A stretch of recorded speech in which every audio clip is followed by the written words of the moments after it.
పాప O Nanna starring Kavin Raj, Aparna Das, written and directed by Ganesh K Babu. ఈ movie 2023 Feb 10th Tamil language లో రిలీజ్ అయ్యి ఇప్పుడు తెలుగులోకి డబ్ చేసి థియేటర్ లో రిలీజ్ చేశారు. ఈ మూవీ 1 year బ్యాకే రిలీజ్ అవ్వాల్సింది. 1 year బ్యాక్ ట్రైలర్ కూడా రిలీజ్ చేశారు. బట్ కొన్ని సిచ్యువేషన్స్ వల్ల డిలే అవుతూ వచ్చి ఇప్పుడు రిలీజ్ అయింది. ఇప్పుడు జీరో ప్రమోషన్స్ తో రిలీజ్ చేశారు. అసలు ఈ మూవీ ఒకటి వస్తుందని కూడా ఎవరో తెలియదు. ఫ్యామిలీతో చూడొచ్చా అంటే ఎస్ చూడొచ్చు. మూవీలో ఎలాంటి అడల్ట్ కంటెంట్ లేదు. మూవీ రన్ టైం వచ్చేసరికి 2 hours 11 minutes. మూవీ చూశాక నాగలనిపించిందంటే బాగుంది. రివ్యూ లాస్ట్ లో రేటింగ్ ఇస్తాను. Full detail review positives and negatives లో మాట్లాడుకుందాం. కథ విషయానికి వస్తే మన హీరో అండ్ హీరోయిన్ లవ్ లో ఉంటారు.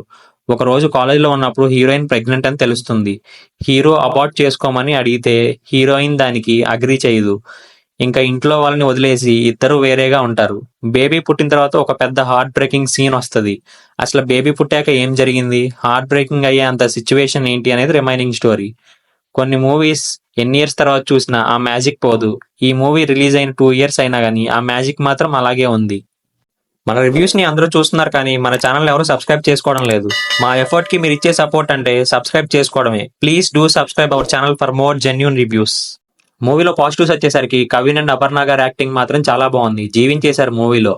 హీరో ఫ్రెండ్ రోల్ కూడా చాలా బాగా డిజైన్ చేశారు. కవిన్ గారి 2 looks ఉంటాయి మూవీలో.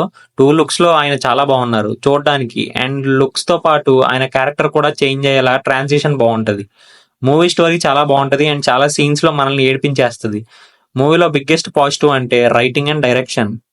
ఒక బాధ్యత లేని వాడు చివరి బేబీ పుట్టాక ఎలా చేంజ్ అయ్యాడు అండ్ ఎంత రెస్పాన్సిబుల్ గా చేంజ్ అయ్యాడు అనే పాయింట్ ని చాలా బ్యూటిఫుల్ గా డిజైన్ చేశారు. మూవీలో ఎమోషనల్ సీన్స్ 100% వర్క్ అయినాయి. బ్యాక్గ్రౌండ్ స్కోర్ అండ్ సాంగ్స్ కూడా చాలా బాగున్నాయి. తెలుగు డబ్బింగ్ కూడా చాలా బాగుంది అండ్ మనల్ని లోకల్ ఫీల్ రావడం కోసం మూవీలో ఉన్న నేమ్ బోర్డ్స్ అన్ని తెలుగులోకి చేంజ్ చేశారు.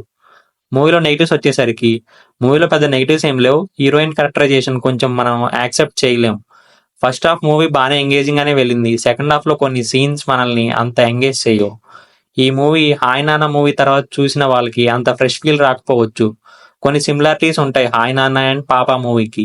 ఈ మూవీలో అనుకున్నట్టు లాస్ట్ ఇయర్ రిలీజ్ చేసి ఉంటే చాలా బాగుండేది. నా ఫైనల్ వర్డిక్ట్ వచ్చేసరికి worth watch film filled with emotions.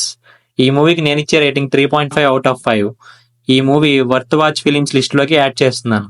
That's it for today. మళ్ళీ ఇంకో రివ్యూతో కలుసుకుందాం.